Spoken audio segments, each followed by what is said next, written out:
Good evening, everybody. I hope you're all keeping well. Welcome back to the first show of today.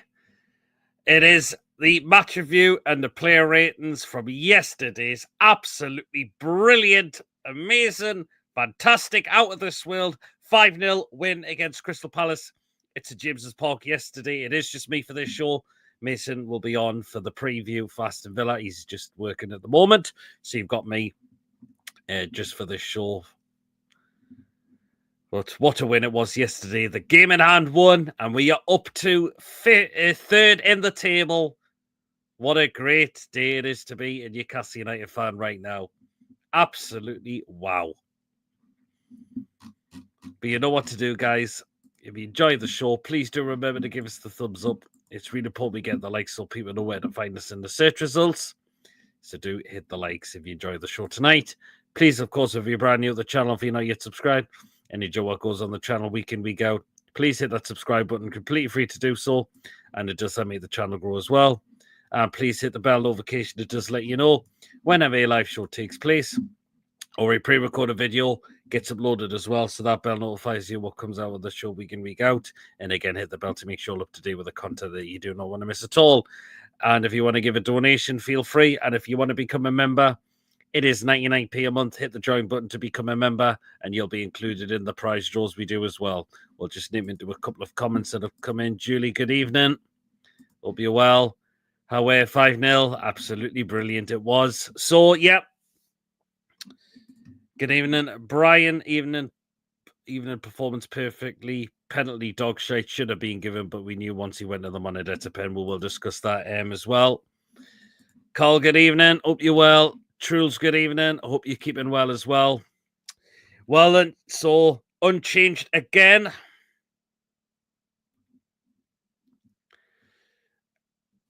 Well, did we really need to make changes? Absolutely not.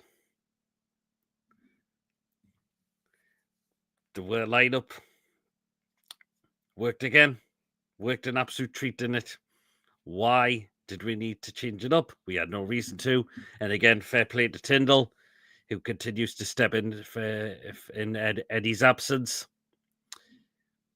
Well done. Absolutely got it spot on again yesterday.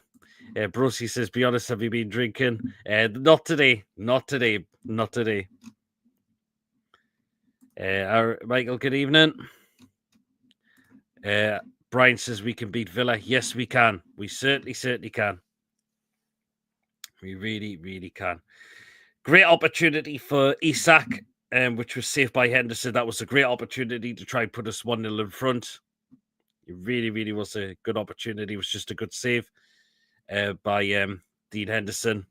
You could tell Isak was probably dying for a goal in that game yesterday after not scoring in the last two. But it did have to take him a while. But he had opportunities in the first half. Is the one that was saved. He did have another one which he did a head over the bar as well, and a one which he just put wide off target. So he was giving himself opportunities. He just couldn't take them in the first half, unfortunately. But we do take the lead. Well, is this a one for goal of the season as well? Jacob Murphy. Wow, what a strike. What a strike that was from Jacob Murphy. Henderson had no chance to save that at all. Absolutely no chance.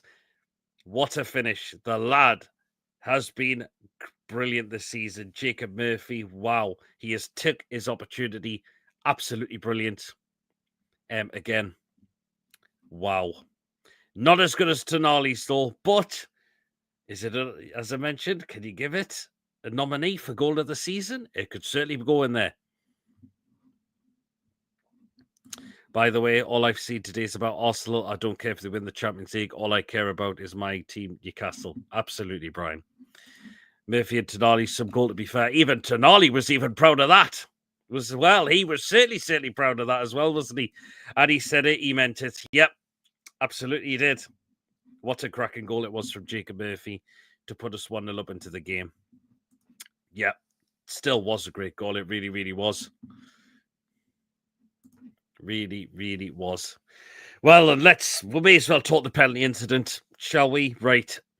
To me, I don't think this is a penalty at all. I really don't think it is. Pope's coming out to try and punch the ball clear. He is focusing on punching that ball clear. I think he gets some contact on the ball.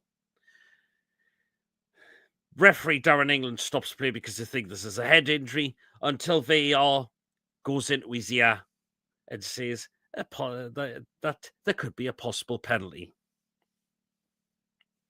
And then he goes, Sensor gets to the monitor, and you're thinking, oh, for God almighty. And as soon as I see it come on the big screen, it's St James's, I'm thinking, could you give a penalty for that? Surely Darren England could have just still looked at it and said, no, I'm not giving a penalty for that. Pope's eyes was focusing on punching that ball clear, which I think he does get contact on the ball. I think he just actually takes out Richards. Oh, God almighty. I'm tired of hearing teams are crap against us as an explanation to why we won. Well, exactly.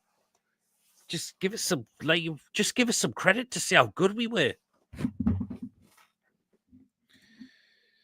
Pope's not going to intentionally punch a player, is he? We know Kavanagh and Pawson are scum. Well, we know they're crap referees for starters. And they're not going to get any better. They're not going to get any better at all.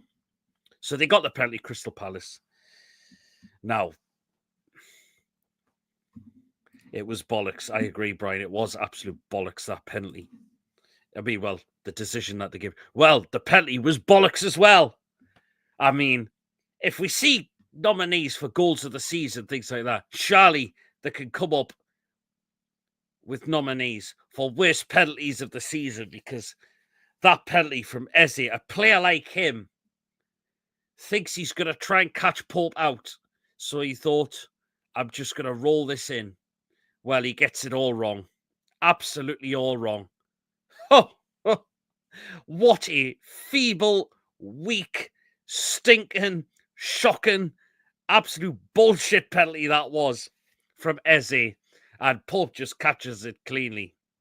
He really, really does. Even I was saying, what on earth was that? That it was hilarious. And us fans had the last laugh because he made an absolute dog's dinner of that penalty.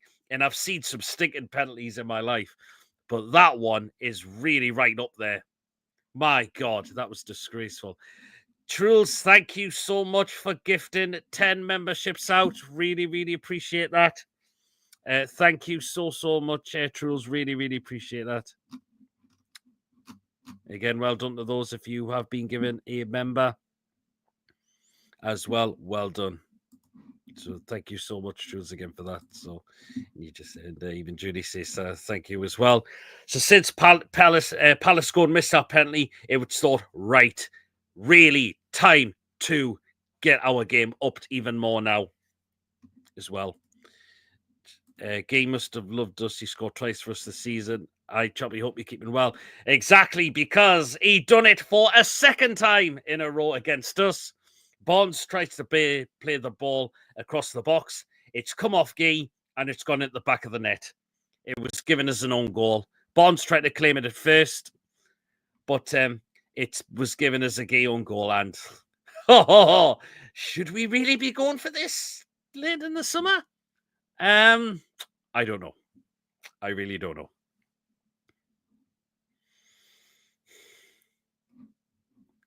Spurs will be beat tonight, I'm convinced. Hard game against Frankfurt for them tonight. It is, isn't it?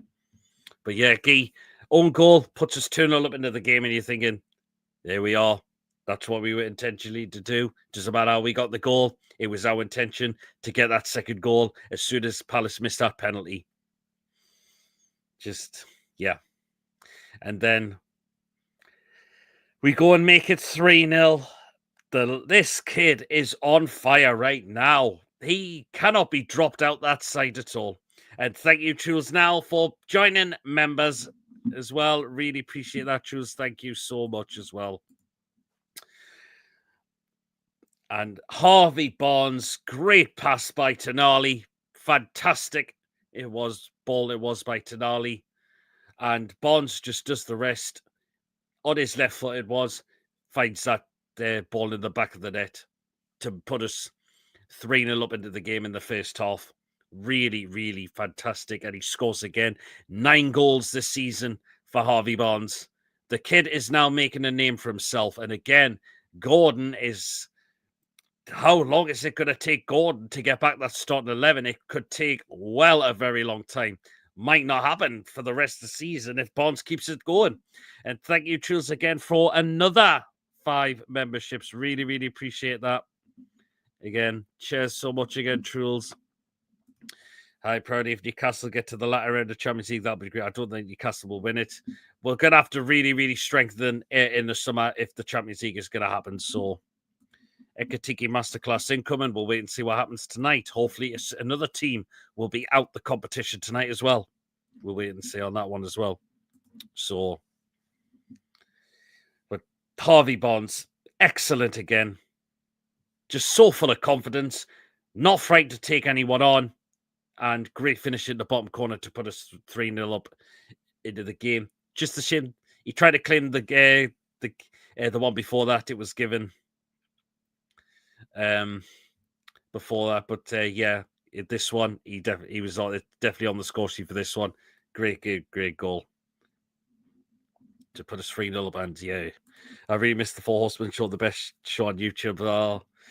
And we know a lot of people do miss it as well, but they're still the shows are still on there on the TTR channel. If you still want to go and check them out, Barnes will tear you apart again. There you are, cracking, and they were chatting that game as well yesterday. So, yep, great goal and another goal for Harvey Barnes, entering double figures. We will batter Villa 6-2, says Cole. Oh, loving the confidence there. Really, really am. And let's just start. Let's go grab a fourth then before half time as well. From a set piece. Little back heel by Trippier to Murphy. Great crossing from Murphy. And Shea is there. Great header to put us 4-0 up in the game. Cracking header. Dean Henderson just stands there and doesn't move a muscle. And Newcastle are 4-0 up at half-time. What a cracking first half we have seen from us. Absolutely brilliant. And again, Shea has really started to up the performances now. We know he's had a lot of stinking performances this season, but as of late, really well done to him for starting to turn these performances around as well. Not just a goal he scored, I thought his defending was fantastic as well. That's what you get from Fabian Schär. It has been annoying why we've not seen that in other games, but finally we are now starting to see it again from him. And really, really, he was fantastic yesterday. His defending was absolutely top draw yesterday as well. It really, really was. But other players everyone was fantastic yesterday. Again, Sandro Tonali, just again, magnificent in that midfield again. Once again, Tino did well at left back again, I thought, as well. So, Sandro, ole.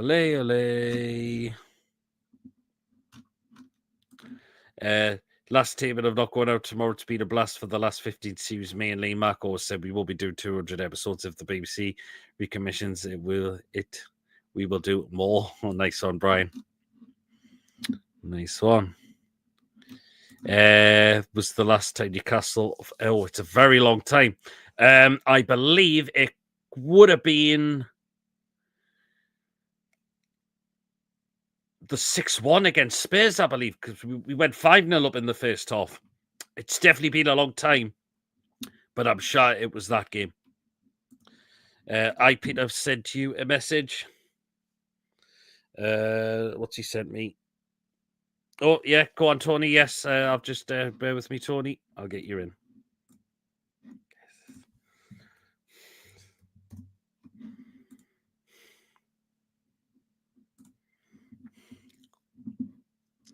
Right, where are you, Tony? Right, there you go, Tony. Yeah, Mason's in the chat as well. Yep, Spurs 5-0 in 21 minutes. Yep, it was. My brain is absolutely shocked writing comedy than drama. Oh, but it is, Brian. But 4-0 up at half time. Second half, we got the fifth goal. And finally got on the score sheet after Joe Linton took the ball off Lacroix, it was. And Isak, one of the hardest chances in the game, buries that one. What a finish. Finally, he was back on the score sheet to put us 5-0 up in the game. Definitely game over. There was no chance for Palace coming back yesterday. They were awful yesterday, Palace. Really, really awful. I mean, and when you go and miss that penalty, it was just an absolute waterfall. Just come crashing down. It really, really was. Emma, good evening. Absolutely love watching the Masterclass tonight. Come on, let's push for second in the league. It's possible. It really, really is. It really, really is possible. Who says we can't do it? It's a massive opportunity for us to go and do that. If Arsenal do, that's if Arsenal do start to drop points, obviously, as well. But because, you know, they're really focused on the Champions League at the moment as well, after they are in the semi-finals as well. But so, yeah. Oh, here he comes. You all right, Tony? Yeah, Pete, you, mate. Oh, good, Tony. Absolutely good, Tony. So, we'll get your... Glad all over. Hey. Had to get that one in. Hey, why not? But yeah, Tony, we'll start it off again. Tindall keeps the same lineup. No reason to change it. Yeah, absolutely. You don't change a winning team. Simple as. I mean, the thing is, Gordon with nose back, but he can't walk straight back in that team at the moment. That's the thing. Absolutely. And one thing I have noticed, and I don't know if many people in the chat might have noticed this, but I've noticed this. The last couple of games that Tindall's been in charge for us. Now, is this a coincidence? I don't know. Or could it just be extra motivation? But the way I look at it is, we're playing more on the front foot than when Eddie Howe was in the dugout. And I'm not for 1 minute suggesting Eddie Howe's been holding us back, not at all. But I'm just wondering, is Jason Tindall and Graham Jones just said to the team, just go out and just attack everything? I don't know. I mean, you know, because obviously Eddie Howe's not having his input as much because obviously he's recovering from pneumonia, and you know, whether he's back this season or back next season, you know, as long as he's fully fit, that's the main thing. And we hope that he gets well soon. But I'm just thinking, the way we're playing so much on the front foot, we're relentless, and you know, what do you reckon, Pete? Have you seen a big difference under Tindall in them two games? We're banging in more goals. We've blitzed the last two teams apart. I can see where you come from in a way, Tony. Or it could be, they're just doing it for Eddie, because no doubt he'll be watching the performances as well while he recovers from his illness as well. So, Choppy said he would sack Eddie and give the job to Mad Dog already. Well, Jason Tindall was a manager, wasn't he, at Bournemouth, but apparently didn't do a very good job there. So he's maybe just a better assistant manager. But I mean, you know, I suppose all the coaches know Eddie will probably be still telling him what he needs to do. Aaron thinks, I think Isak and Bruno have been a bit off in a bit. Good job. Tonali's turned into Pirlo this season. Yeah, absolutely. So great goal by Murphy, Tony. Similar to Tonali's. Maybe he's not as good as Tonali's, but what a goal from Murphy that was.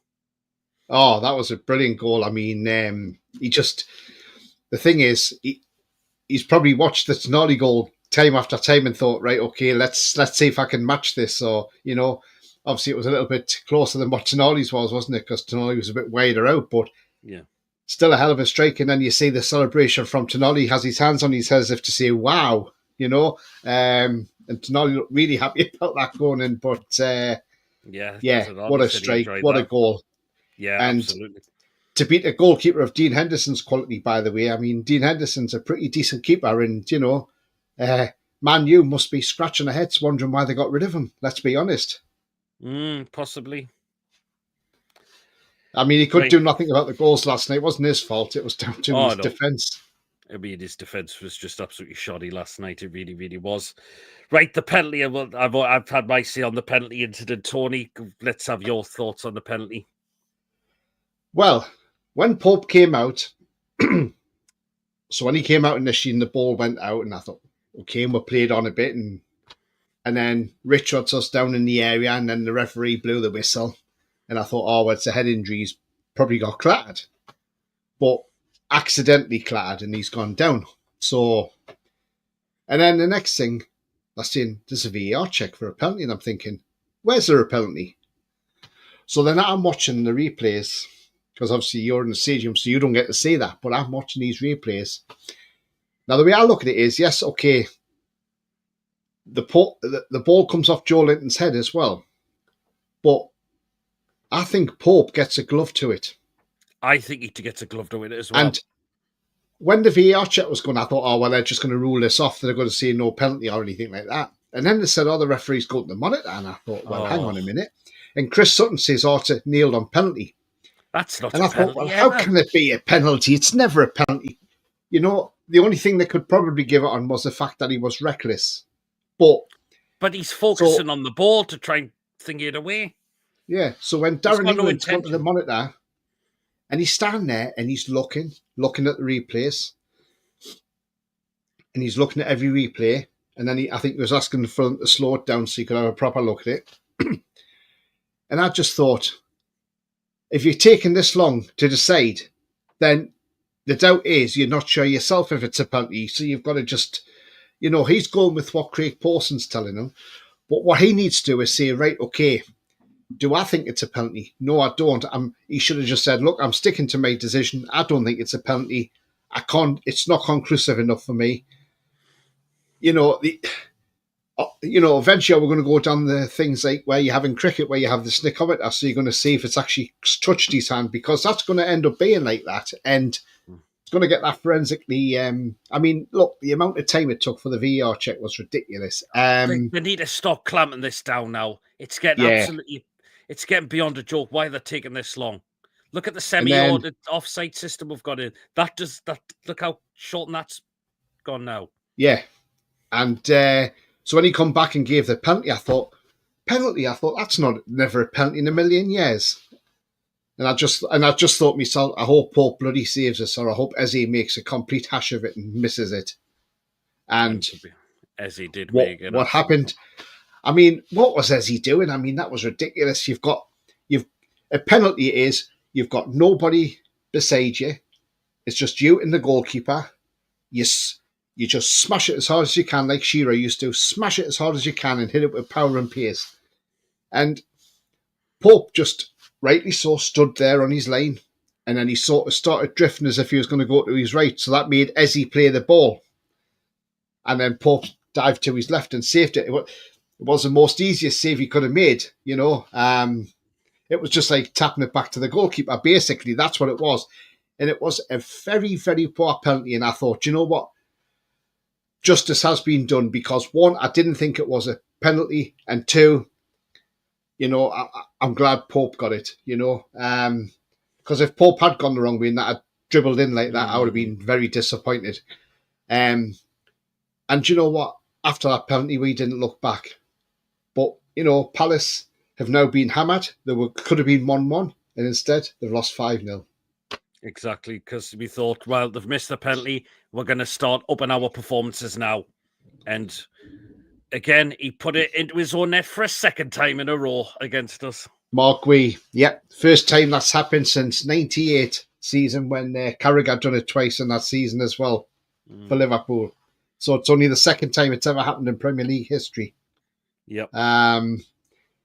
Again, I watched Mark Wee. I'm sorry, but I know we were in for him last year, but for me, I wouldn't take him. I don't rate him. I really don't. I think there's better centre-halves out there than Mark Wee. Let's be honest, there is. And I just don't rate the guy. And I certainly don't rate him at 60, 70 million quid because he's nowhere near worth that whatsoever. Nowhere near that, particularly if it's a year left on his contract at the end of the season. That's ridiculous. I just hope we aren't chasing him in the summer. I really hope we're not, because as I say, there's better centre halves out there. Yeah, I agree. I just hope we don't get give a new contract to Wilson or Gillespie. We don't need them anymore. More time to go. I agree. We need to stop. Yeah, Wilson's finished. He hasn't scored a goal in the Premier League this season for us. Granted, he's only had 12 games. That should tell you enough that he can't, he can't do a full season. He's 33. I think it's time we just said to him, look, off you go in the summer. Go and find a club somewhere else. Maybe if he has to drop down to the Championship and play for somebody in the Championship, you'd still do a good job in that league for somebody because he can bang the goals in. But for me, we've got to look at a better quality backup striker for Isak. We can't keep relying on the fact that, if Isak gets injured, Wilson can come in, but Wilson can get injured and Gordon up top because there's only Sula up there. So for me, if it means we finish in the Champions League place and we get to see somebody like Jonathan David in, I'll be happy with that. Mm-hmm. Yeah, absolutely. Totally. I wouldn't mind someone like Jonathan David as well. You need that top quality to be his backup. I hope Eze is red-faced in embarrassment. Yeah, absolutely. He would have been embarrassed after that. Good evening, Philip. Truly classily performance from the tune. Choppy says you want Hussein. Good shout. The long VAR check for that penalty was annoying. Never a penalty when I watched live, but just saved Eze. Penalty truly pathetic. I mean, the thing is that Dean Hyson, we were linked with him last season, but we could have got him for 15 million quid. This is the Newcastle way. This is how we do stuff. We look at players, but we don't act upon it. Mm-hmm. And now, if we want him now, it's going to cost 15 million quid. It's just, why don't we just go for these players when they're available and get them in cheaper? But, it is what it is. We can't do nothing about it. But because we obviously had our eggs in one basket. Although Brian says he wouldn't take Hussein. Would anyone take Eze? I think Eze would want to be a guaranteed starter every game. And the fact is particularly our midfield three and our attacking front three are undroppable at the moment. Who says it doesn't continue next season? Yeah. Harvey Barnes, proper class display. Once again, deserves that starting place right now. Well, let's get on to it on your side, Tony. Scores again, 9 goals a season. But it's what I love about it, it's the pass from Tonali, that magic that finds him. Yeah, absolutely. And this is a Barnes goal we're talking about, isn't it? Yeah. Yeah. Cracking goal from Barnes. Shifts it with his left foot and puts it in the back of the net. I mean, great goal, great finish. Let's have the Robin Hood again, which really infuriates Mr. Goldbridge, doesn't it? Goldbridge, that I clipped that and had to send that around people. I mean, it's just so funny. Mark Goldbridge tell them to fuck off with his Robin Hood celebration, and it's like, it must really wind Goldbridge up, that, mustn't it? So I'm glad it does. So, but yeah, I mean, look, he's been terrific, Harvey Barnes, and he's undroppable at the moment. That's the thing, he's undroppable. Gordon's going to have to wait his chance. But this is where I've been saying for a long time, we need the strength and depth. This is why you need it. We've got the left wing covered. The left wing is covered for this season, next season, unless we have plans of selling Barnes in the summer. But if not, then the left wing's covered for me. We just have to, we need to cover the right wing, because if Murphy gets injured, Gordon or Barnes can play there, but it's not their most natural position, but they can play there. But then we haven't got that right winger to come in. Mm-hmm. If Jacob Murphy did pick up an injury or got a red card or anything, or a suspension for any reason. So, that's one thing that needs to be addressed in the summer is a decent right winger. And I know we keep getting linked to Bakayoko, who, by the way, I would take him in a drop of a hat. He's a terrific player. Mm-hmm. And if you can get him for 30, 40 million quid, it's a bargain Mm-hmm. because the guy's only, 21, 22. So yeah, he's got years to go. Yep. Totally. Yeah. Oh, just for that. I don't want dibbling. I want a player that can compete with Murphy for that right wing spot to keep the both on their toes and not a maybe play, in my opinion. Well, if they're quoting 100 million for dibbling, no thank you. Absolutely no way. But they've dropped it to 30 million. They've dropped it to 30. Yeah. Is he that good though? I'm not sure. That's the thing. It's the same with Eze. It's the same with Eze, Pete. If you would say, where's he fit in our team? But the thing is, so if Eze came to say Newcastle or say a Liverpool, Arsenal, or something like that, would he look like a small fish in a big pond? Where at Palace, he's a standout player because, let's be honest, yes, Palace have got a good team, but he's the class act because he stands out above everybody else. If you see what I mean. Palace are going to lose. Palace are going to lose top players. I mean, they are going to lose top players. Yeah, Longstaff played great last night. Guess what? The first thing he did was lose the ball. We know he was quite, not great last night. I know he carelessly gave the ball away in our own box, but tell you what, Nketiah ended up slipping over it as well. That's all I can say. So he got away with that one massively. He's a poor player. Who, Nketiah? Yeah. He's very poor Nketiah, isn't he? I mean, we were linked with him as well, and I thought, which is why John likes, which is why John always says Nketiah, no, thank you. Kieran Trippier now back to the player he was when he got him terrific again. He was fair play to Trippier again, being that player for when he first came on the scenes. Things will probably change under Mitchell. He's played very well. Longy is great. He's played very well, back. Pete, hasn't he, Trippier? Yeah, he has. Longy is great at left back on the bench, says Truls. I mean, Pete, has a question for you, right? Mm-hmm. If I know Trippier's back to playing well, he's 34. We know that he's going to be 35 in September.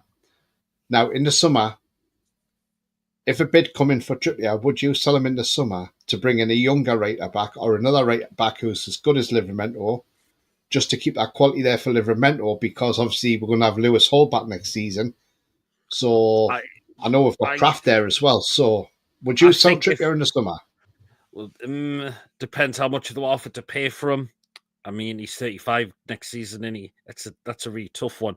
Even if Trippier was to leave, I think we're covered there anyway, Tony. I mean, Kraft. I don't think would be looking. I think we're covered in that position as well. It's probably another left back we need. Possibly, yeah, if Target does leave and Target's a player we need to move on. It really is. It is frustrating, Tony, players going through our hands and pay an arm and a leg for them in the future, absolutely. Jacob Murphy, proper class opening goal. Choose forget the bench, the changing rooms would be better. Longstaff, 2 good passes and lost the ball with a crap header. Yeah, absolutely. Antonio Cordero, fantastic sided, should provide the goods for us next season when he gets game time. Yeah, I'm looking to see what he can do. Up the tune from Selways. Skull, thank you for joining the show. Hope you are subscribed to the channel as well. Please do, if you are brand new to the channel as well. Great to see Isak back in the Premier League score sheet. Yes, absolutely. Look how anonymous Grealish is at City. Yeah, I agree. I don't rate Nketiah. He is awful. He is an awful player. I don't know why Palace went in for him. I know Arsenal probably glad to get rid of him, but I don't know why Palace were in, got him. He's really poor, him. Like, long he's so poor on the pitch, the players from the opposite team tonight, a groundskeeper put on an NUFC shirt. Absolutely. I would give Trips a coaching job. Do you know what? Yeah, I would. If it was at this club, I'd so be happy with that. We just thought, well, let's get a 4th goal before half-time, Tony. I mean, short set piece. Well, Trippier back here's it to Murphy. Great cross in. Fabian Schär. Bang. Yeah, it was like a glancing header into the far corner. Give Henderson no chance whatsoever. Nice little flick of the head from Schär. Great cross from Murphy. And at half time, we thought, oh, this is game over. But I was like, right, at half time, do not drop off. Let's keep going in the second half, because we've now got past Chelsea's goals difference. So let's keep on going, get that goal difference up, because if we've got a good high goal difference, even if somebody finishes the same points, it's better for us because that goal difference can then turn into an extra point. So Yep. I was thinking, right, okay, we're 4 up now. This could be a 7, Andrew's favourite 7-0 scoreline. It could be one of them, or it could be more. Who knows? I mean, because Palace looked really bad last night. I mean, Awful. that's Just 10 so goals hard. they've conceded in 2 games, and it's just absolutely horrendous from Palace. I mean, their defending, like I say, was shocking. They're just, and funny enough, I said at the start, "Oh, we'll win this game 3-1." That's what I had down, because I thought, "Oh well, I Palace will said score. 2-0 at We'll only first. It score might be. 3." I thought it was going to be a hard game at first. I mean, before Palace got absolutely walloped off SC, they were a pretty good team. They were. Yeah, Look at the and points that were I picking mean up. Murphy, as I say, a golden assist in this game. Absolutely fantastic. And after the game, obviously, he was speaking to Jamie Redknapp on Sky, Mm-hmm. and Jamie Redknapp says, for your crossing and everything, because your crossing's improved a lot. He says, "Has the coaching team been working on you with your crosses and that?" And he said, "No." He said, "It was a player." He says, "What it is," he says, "obviously the player's no longer with us now." He says, "But," he says, the player, who I'll tell you in a minute, he says, was helping me with my crossing. He's saying, "Right, Jacob, you're trying to be too precise here. Just do it this way," and kept showing him how to do the crosses. And that player was Matt. Richie. Yeah. Because Richie was a great crosser. And we know Richie's a good crosser of the ball, isn't he? Yes, he is. Can we play Palace every week? Yep. Last night, definitely our best performance in the Premier League this season. Definitely one of them. Absolutely, it was. So half time. So in the second half, we get our 5th goal. Finally, he got on the score sheet after not scoring in the past 2 games. It was the hardest chance he had, but a great finish from Isak after Joe Linton robbed Lacroix off the ball. Yeah. I mean, I was surprised at Lacroix losing the ball like that, because he's normally a pretty decent centre-half, to be fair. And Joe Linton just got his foot in between his legs and poked the ball through to Isak. And Isak, from outside the box, killed a beautiful effort in. And as you say, that was the hardest goal he probably scored in the night. I mean, he should have scored before that. He had chances, Isak. I mean, the one that Dean Henderson saved, that was an unbelievable save. Yeah, it was. Because normally that would probably bounce off a goalkeeper and go in. And how Henderson got it is just like, this is what I'm saying. Mm-hmm. I think I rate Dean Henderson as a goalkeeper. I really do. But yeah, I'm so glad he got his goal, because, people were saying, "Oh, he hasn't got his shooting boots. He's lost his touch now." And it's like, he hasn't lost his touch. It's just having that look in front of goal. And now he scored. He'll now probably go on another scoring run again. You can see it happening. So I was really pleased he got it. And then I'm glad he got taken off on around the 70-minute mark, because it's just a bit of rotating. And it's nice to see that we've got a bench where we can rotate players, Yeah. I thought when Willock came on, Willock looked okay. He looked full of energy. Okay. He got forward. He was lucky to get that corner, because technically it shouldn't have been a corner to us. It came off Willock's foot, to be fair. Mm-hmm. But the referee gave a corner. Yeah. But I thought Willock looked bright, It's okay. He wasn't too bad. We know he had to do the full 12 days, because apparently, according to the FA, the protocols, yeah, it's part of their protocols. After the 7-day test, apparently failed that. Oh. And they said, "Well, you have to do 12 days now then." Oh, what's understandable. So we had him back because he missed the Man United game, which is good. But we know Longstaff, we know, is a player we need to move on in the summer. And Wilson, we know his time's definitely done, I'm afraid. Yeah. But he did make the substitutions, Jason, because we have got a game on Saturday as well, away to Aston Villa, again, which is going to be a very hard game as well. But so we want to keep the players. But again, Joe Linton has now avoided that 10th yellow card, where it would have caused a 2-game ban. So that's now all reset.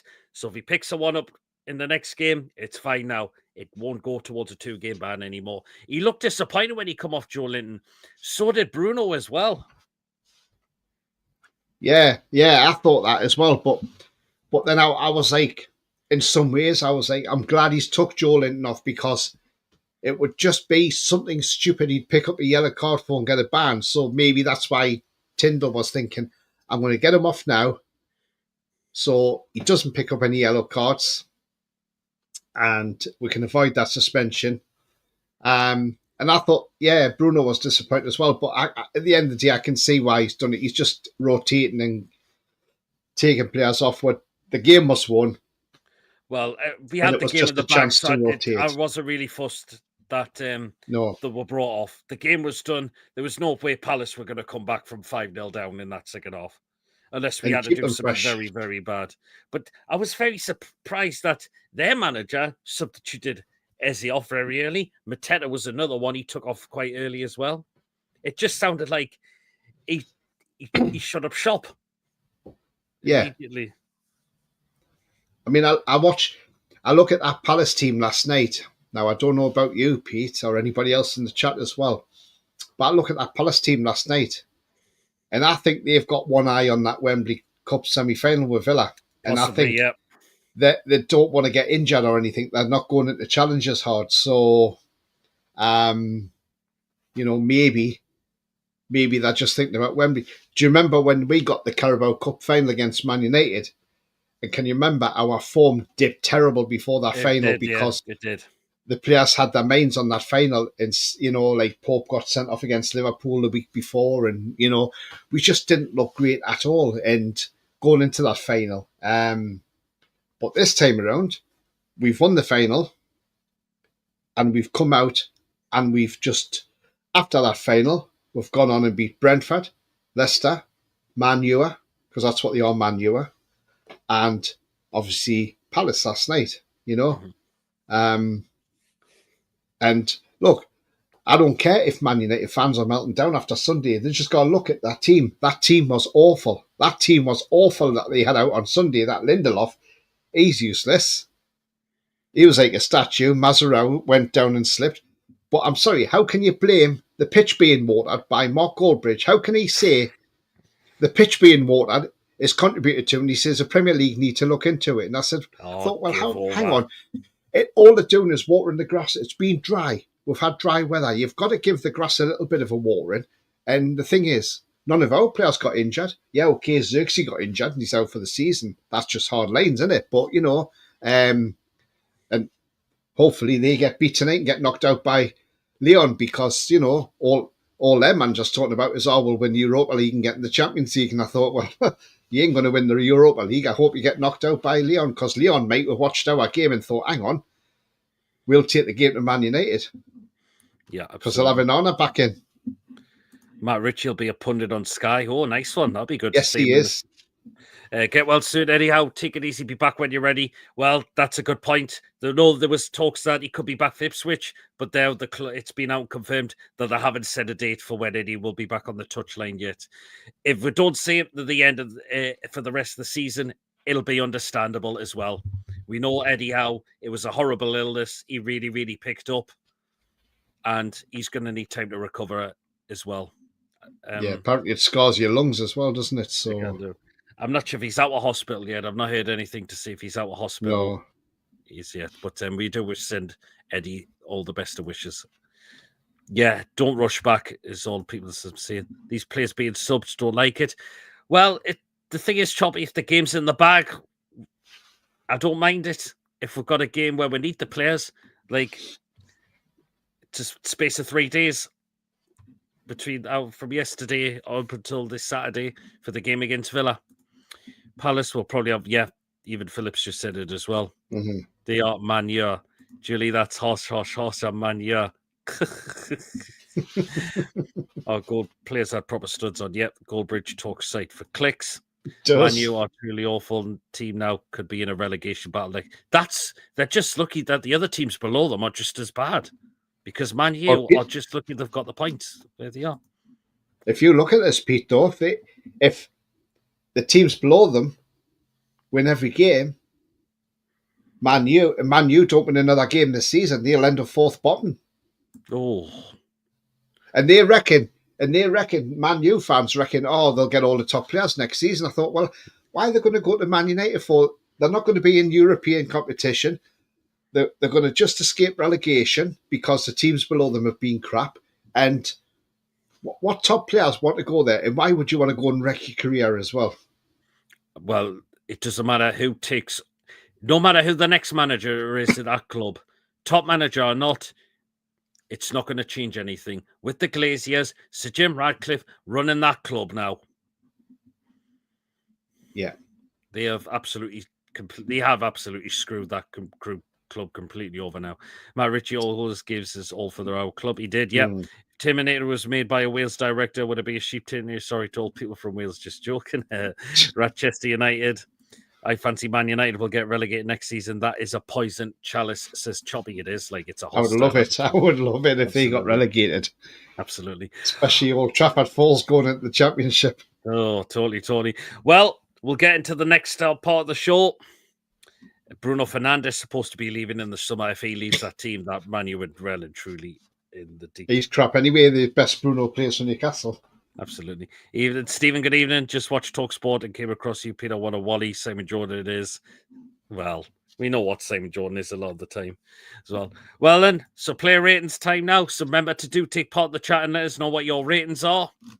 Who should we start with? Offshore Jim is comedy gold. He is, isn't he? Well, so let's start off with. You can start off, Tony, with of course Pope and goal. I mean, look, he does his sweeper keeper moments as well, which he did very well when he come out last night. I think it was Enquiries. I was one-on-one. I think would have been one-on-one with him, but he came out, he swept that ball away. Okay, yeah, the penalty was given, which, as I say, I didn't think it was a penalty, but I thought all in all he was solid. Pope, and I'm going to give him an 8. Yeah, I think. Do you know what? I agree. I think an 8's a good one. That penalty could have gone past him when he sort of went like that, but he realised how soft it was. He just went quickly the other way and grabbed it. I think he done that deliberate though, Pete, to make him take the penalty. Could have possibly done. He was playing gamesmanship with him. I think he was trying to take lessons off Pickford, wasn't he? Absolutely. So we got some 8s in. We've got 110. Is holy this an 8. We've got a 9 as well. We've got a 7.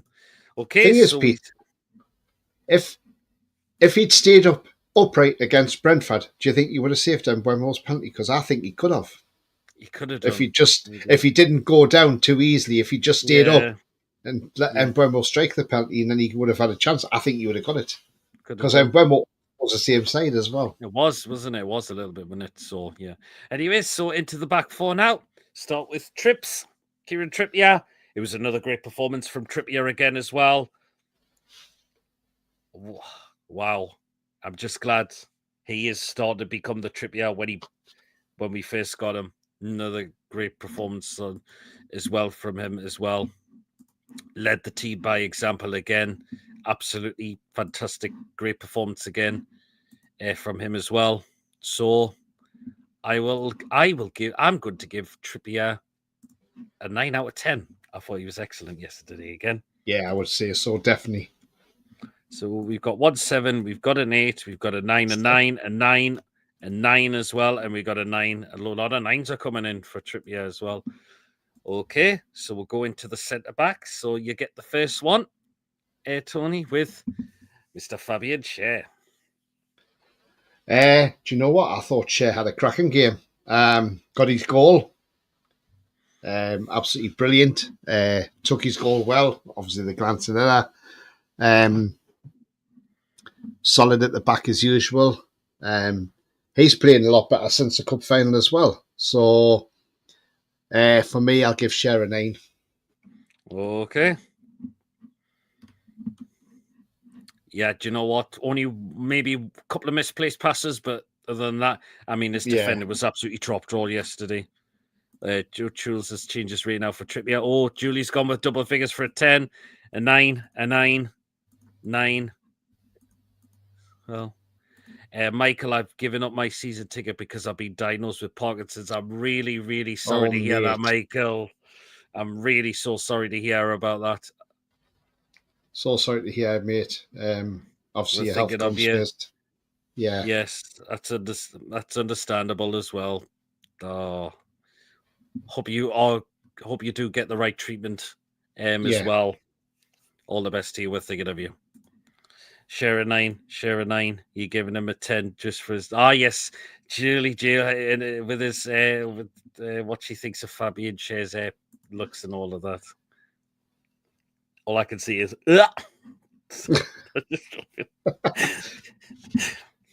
Two. It's all right. It's all right. People, the women can't have many ways. Girlfriends moved in with them now, hasn't she? So Oh, it sorry, dear, reminds you of all those years ago when Ginola signed for Newcastle, and I remember it very well when he signed. And I remember at the time all the women were like clamming over him. And I remember the piece in the Chronicle when they said all these women that are drooling. By the way, I think it was John Gibson who put it in there, and he says all these women that are drooling over David Ginola. I'm sorry to tell you, but he is married with a wife. But I'm going to keep watching Petey Proudlock. Cheers so much, Michael. Really, really appreciate that. No, shoes was very good and got a goal. Some people are just laughing at it. Okay, so alongside him, of course, was Dan Burn. Another good performance again from Dan Burn as well. Really, really good. And didn't put a foot wrong at all yesterday, Burn. So I think I will give Mr. D, Big DB, an 8 for him.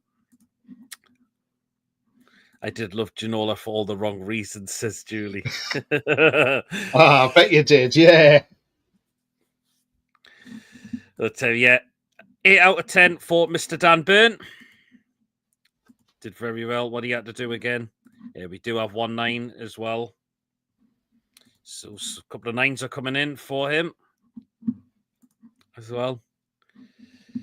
Okay, right. So you go with the last of the back 4. With Livramento, Tony. Do you know what? I thought he had another great game. Livramento down the left. He's always attacking. Should have had a free kick late in the second half when he was fouled. He was fouled. How the referee missed that, I do not know. But there again, Darren England's an awful referee, let's be honest. I thought he was terrific. Tino again, 9. 9 for me. Okay, well, fair enough. Yeah, that's a good one. That's a good one. So Dan, Big DB, a 9. A lot of 9s are coming in for Burn, and we've got some of the 9s are coming in for Tino. And good evening, lads. What a season for the 2 and winning a trophy and in the top 3. Newcastle need another 3 wins, and Newcastle will be back in the Champions League. So, yep, it's definitely a lot of 9s are coming in for Tino. 1 8 and a 10. Oh, a 10's coming as well. More than 3 wins, Archer. 1 second place now. Absolutely. Well then, so we go into midfield, and I start with this man here. There he is. That fantastic midfield from Maestro, Sandro Tonali. Great assist to find Bonds for them to score the goal. This lad just gets better and better every game. Steadies that midfield of ours as well. He really, really does. And you know what? I'm going to say he was my man of the match yesterday for Mr. Sandro Tonali. Love this kid. Love this kid. And wow, what a player we have. Tonali, it's an easy 10 out of 10 all day long. Do you know what, Pete? As I said, I've said this previously and I've said this many a time. When our new owners came into the club, I said, my transfer wish list, first player I wanted through that door was Sandro Tonali. Because this guy, when he was at Brescia, was one hell of a player. Went to Milan, and I just thought, but we'll never get him because he'll not leave Milan. That's the problem, and we won't have the money to get him. And then when we did sign him under Dan Ashworth for 55 million, I was like, wow, hang on a minute. This is a bargain until we realised what had happened. But do you know what? I don't care what happened because he's overcome all that. He's done his He's done what he had to do, and he's done his rehabilitation, and now he's flying. And now we're seeing the fruits of a world-class midfielder. Let's be honest, he is world-class. And, Yes. you know, if the Italian team were better, he would be brilliant in World Cups and Euros. Absolutely. Totally. Well, there's a lot of 10s have come in for him as well. Man of the match. Doing a good performance. Yep. Well, then, with the next one in midfield, Tony, the captain, Bruno. Yeah, I mean, look, I thought he had a cracking game again last night. Broke up play, got us going. But yeah, I thought Bruno was pretty spot on, to be fair. Do you know what? Because it's another great win as well, and it's the captain. I'm going to give him a 9. Oh, yeah. 8.5. I think 68 points is what we need, or 70. Need to keep Sandro for another season. Well, I'm sure we will. 9. Yeah, Italian record wasn't a bargain, in my opinion. Don't think Milan knew. Oh, well. A lot of 8s and 9s for Bruno coming in. Sandro ain't going anywhere. He has said that himself. He has. And an 8 for Bruno from Philip. Okay, last one in midfield was Joe Linton. Did another good, steady performance from Joe Linton. Only a couple of rash tackles, but did well to keep his cool again. I mean, did well to take the ball off the Crocs to find Isak to put us 5-0 up as well. I'm glad Joe Linton will now avoid getting the 2-game ban if he picks up another yellow card. I'm glad that's all been reset now.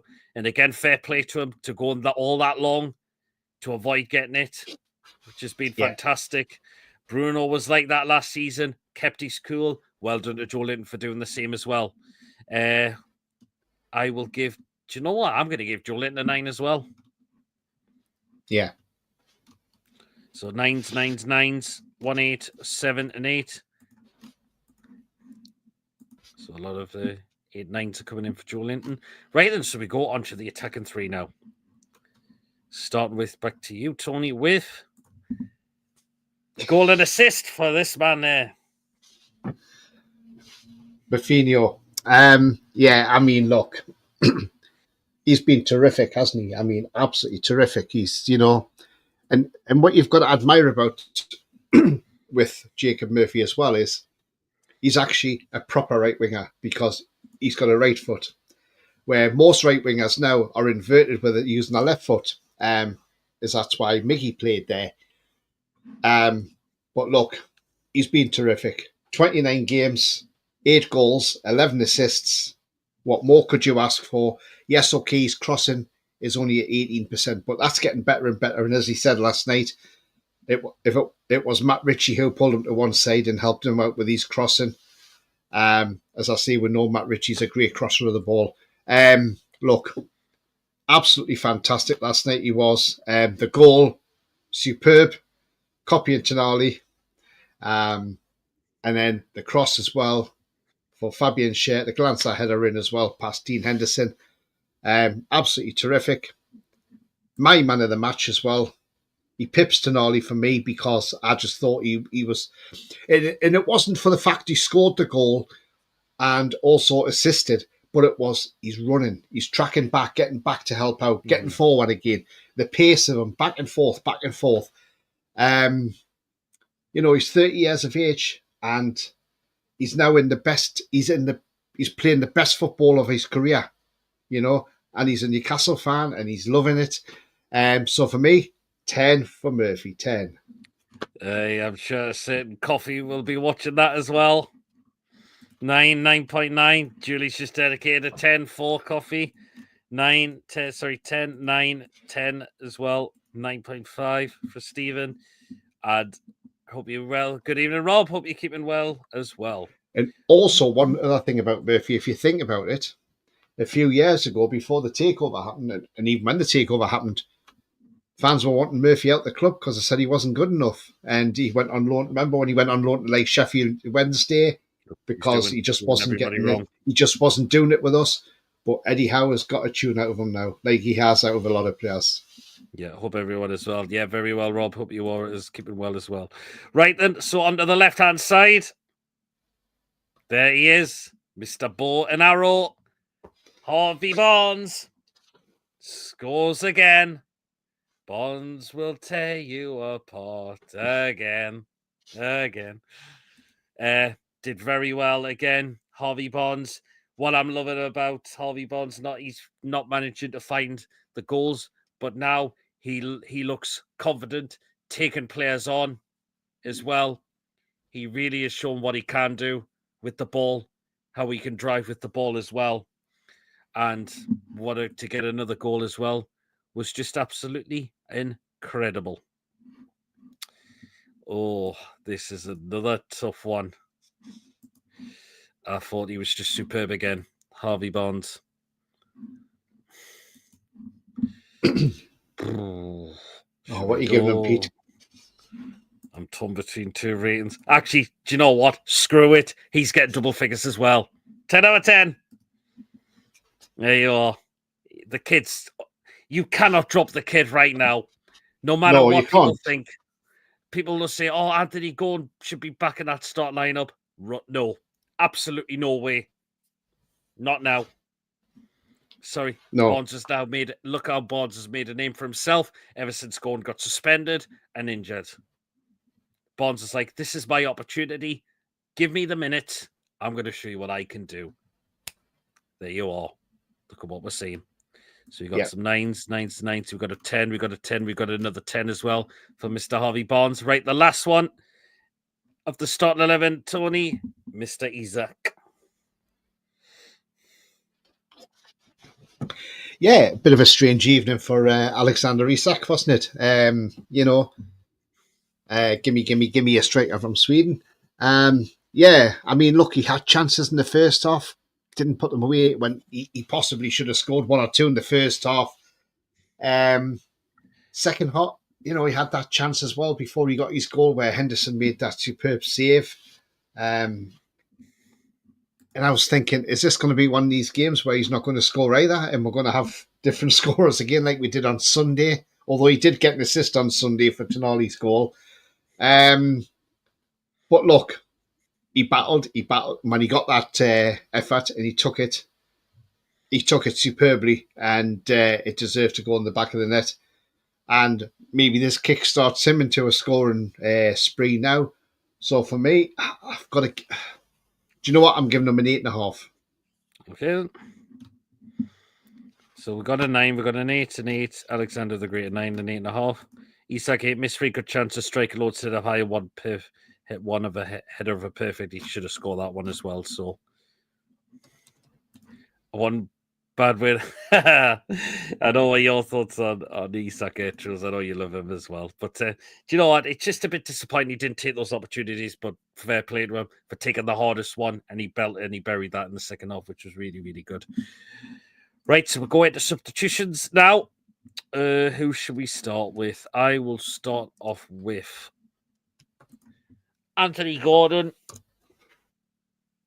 Did okay, did do a lot. We know Gordon's going to feel a bit rusty at the moment because he's been out suspended and he has been out injured as well.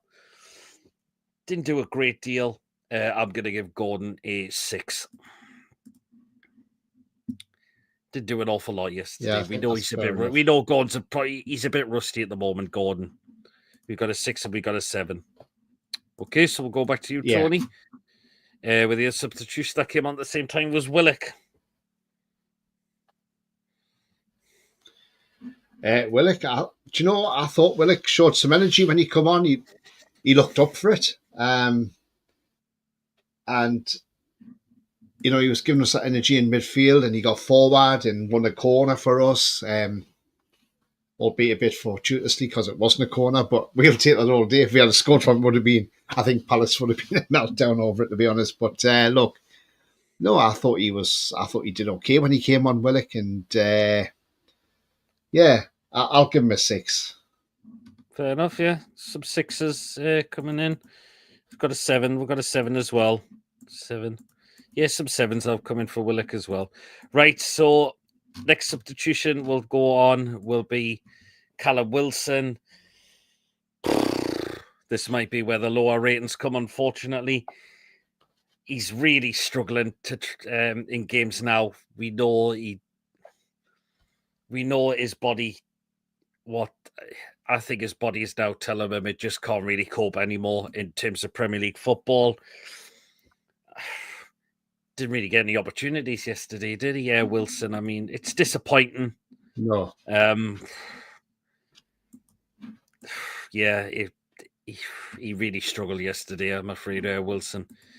He has to be going at the end of the season. The injuries have unfortunately come up with him now, which is a shame.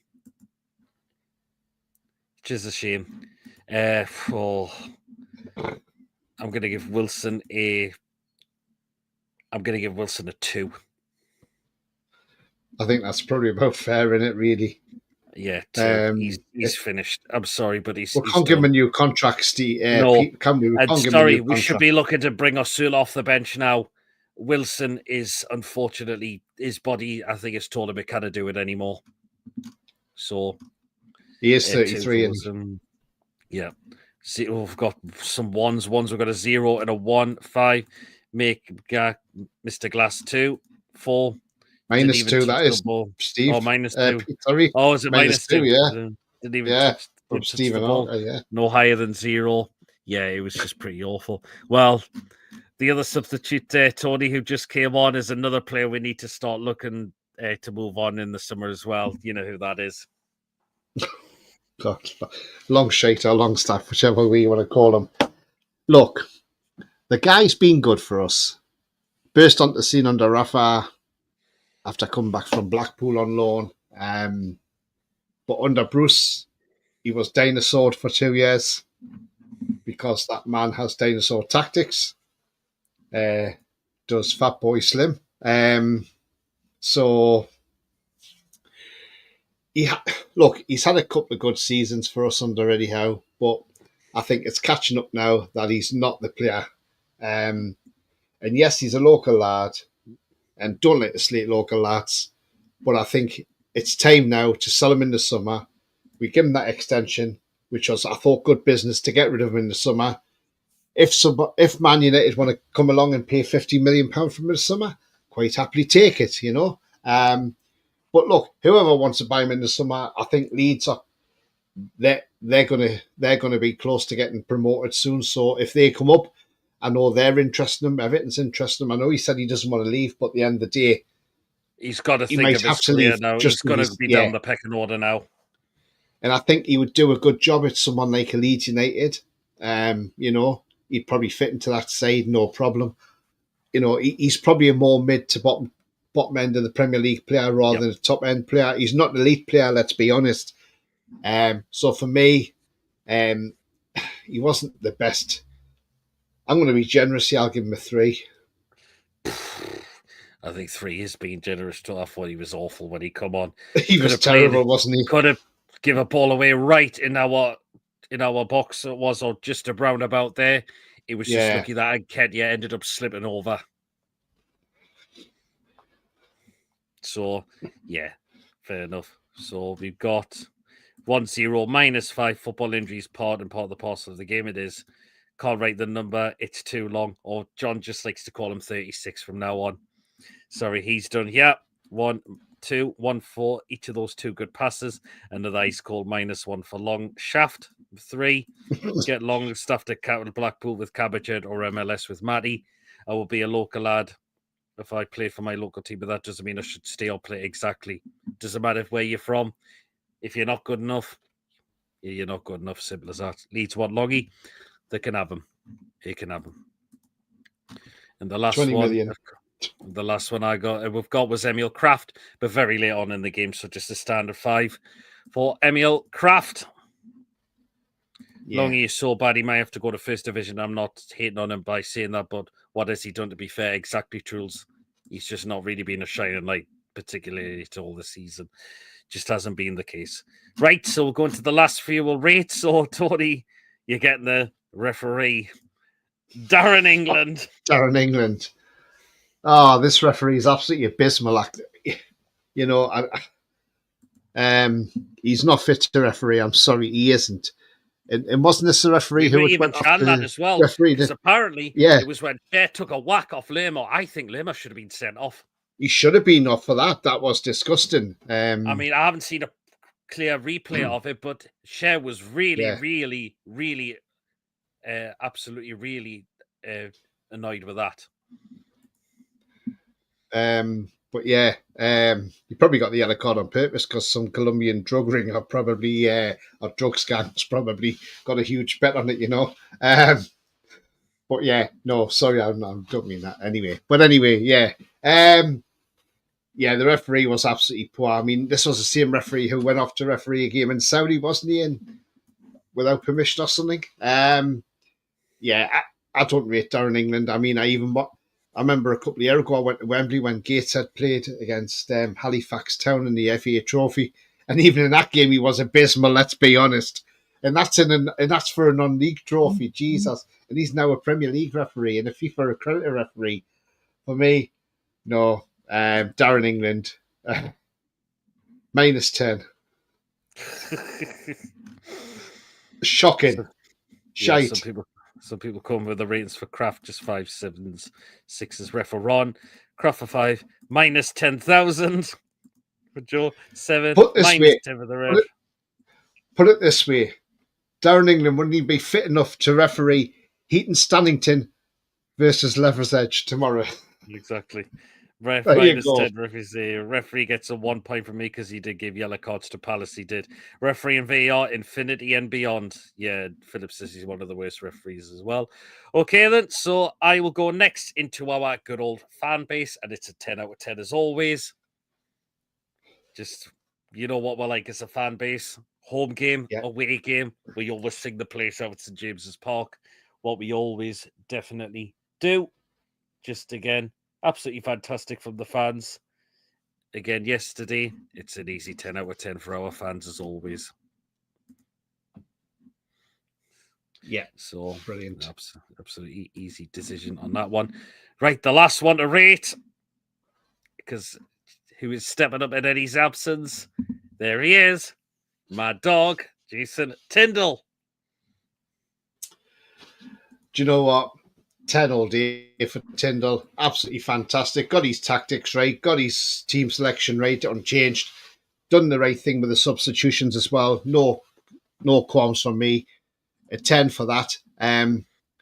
One thing I do want to say, though, he probably doesn't watch the stream, but if he does watch the stream, Jason Tindall, when we go to Villa on Saturday, please put on your warm hoodie just to wind up Emery again, because we know he reported him to the Premier League about it, saying it's not match day attire to wear in the dugout. I think Villa found it very offensive to be. That's what they were saying, especially Emery, and the Premier League took no action against him over it, saying there was nothing wrong with it, wasn't offensive or anything. So yeah, go and wear that at Villa Park on Saturday, and you know, and let's just go and beat Villa in there, you know. And I know that the future king will probably be there with his son, but stuff him, we don't care.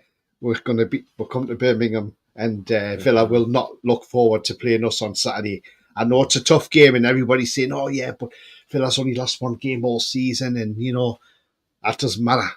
We won there last season, and we can do it again this season.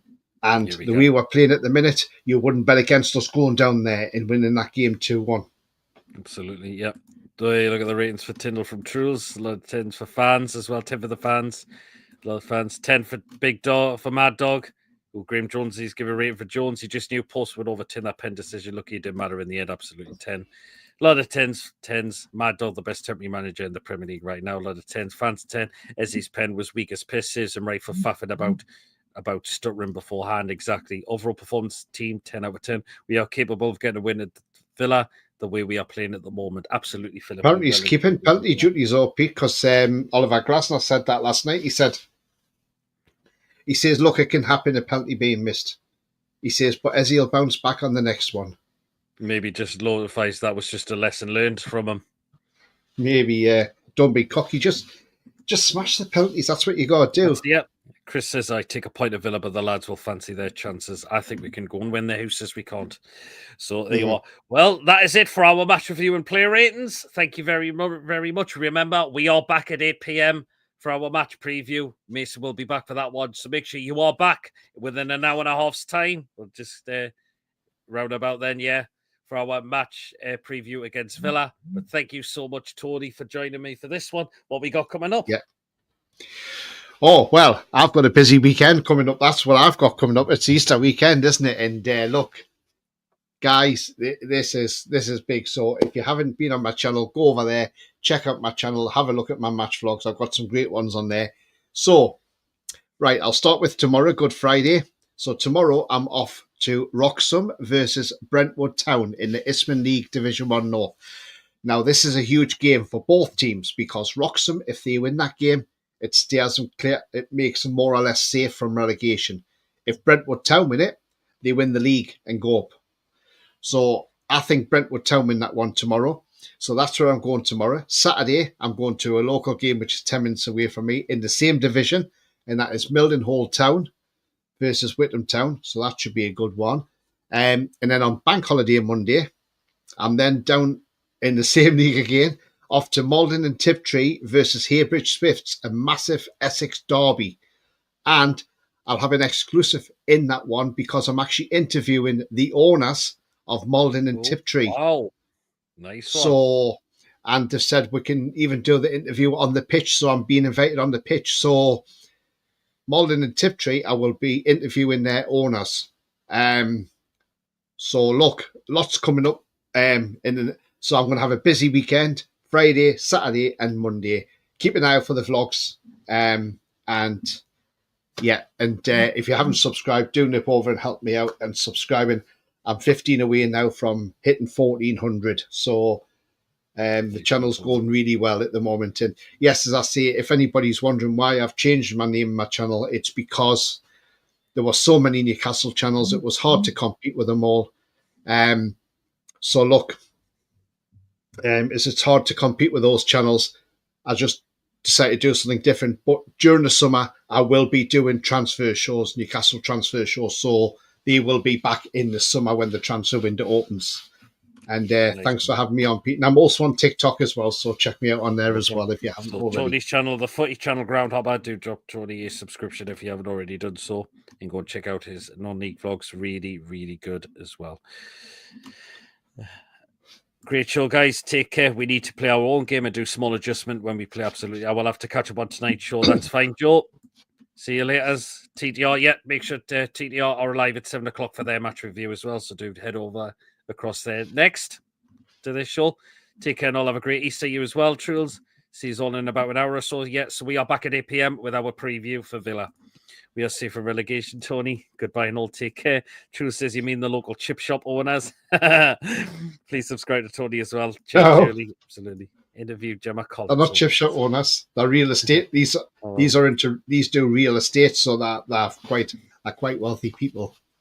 Yeah, need to abbreviations on the channel name Tony for Sage Bar. Yeah, absolutely. Well, and if you're just wondering about Malden and Tiptree as well, they have got an ex-Premier League striker playing for their team as well.